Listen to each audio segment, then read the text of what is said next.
ఓం శ్రీ సాయిరామ్. సత్యసాయి మహిమా జరిగే స్వాగతం. సాక్షాత్ భగవత్ స్వరూపులైన భగవాన్ శ్రీ సత్యసాయి బాబా వారికి నీతి, నిజాయితీ, దేశభక్తితో ఉండేవారంటే చాలా ఇష్టం.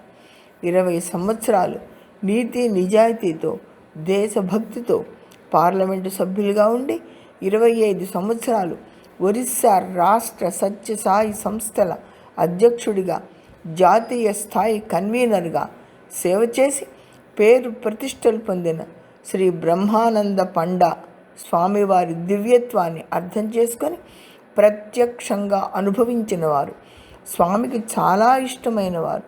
అందరూ స్వామికి ఇష్టమే, కానీ నీతి నిజాయితీ పాటించేవారంటే స్వామి మరీ ఇష్టపడతారు.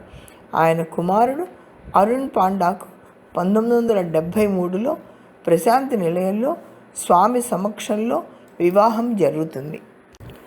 పార్లమెంట్ వేసవి విరామం తర్వాత ఆయన అందరికీ తన సువిశాల బంగళా లాంచ్లో 29వ తారీఖున రిసెప్షన్ ఏర్పాటు చేస్తాడు.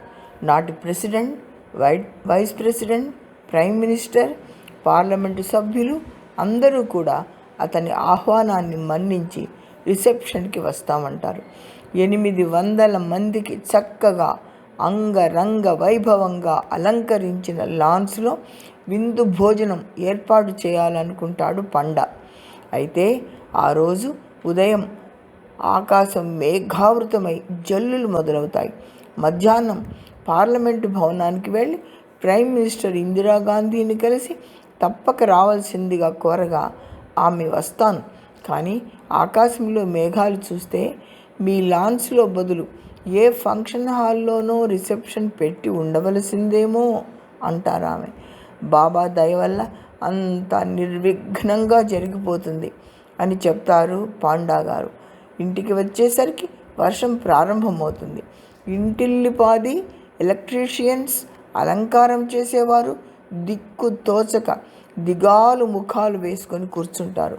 పాండా కూడా రిసెప్షన్ అంతా ఈ వర్షంలో అభాస్పాలవుతుందేమో అని భయపడి స్వామిని వేడుకుంటూ, కంట తడి పెట్టుకుంటూ, ప్రార్థిస్తూ నిద్రపోతాడు. నిద్రలో స్వామి స్వప్నంలో కనపడి, పాండా ఎందుకు కంగారు పడతావు, నేను ఆశీర్వదించాను కదా, భయమెందుకు అంటారు. 4 గంటలకు మెలకువ వచ్చి స్వామి మాటలు గుర్తు చేసుకుంటాడు పాండా. అప్పుడే వర్షం తగ్గడం మొదలవుతుంది. వెంటనే వర్కర్స్ అంతా చకచకా పనులు ప్రారంభిస్తారు. సాయంకాలం 6 గంటలకల్లా రిసెప్షన్ ప్యాండాల్ సర్వాలంకారాలతో తయారవుతుంది. రిసెప్షన్ బ్రహ్మాండంగా జరుగుతుంది. వచ్చిన వారంతా మీ సౌత్ ఎవెన్యూలో తప్ప బయట మొత్తం హోరున వర్షం కురుస్తున్నది. రిసెప్షన్కి రాగలమా లేదా ఈ వర్షంలో అని అనుకున్నాం అనేసరికి స్వామి పాండాకు చెప్పిన భయపడవద్దనే మాట గుర్తు చేసుకొని బాబావారి అనుగ్రహ ఛత్రం వలననే రిసెప్షన్ ఘనంగా జరిగింది అని భావించి స్వామివారిని తలుచుకుంటాడు పాండా. స్వామి తలంచితే జరగనిదేముంటుంది. జై సాయిరామ్.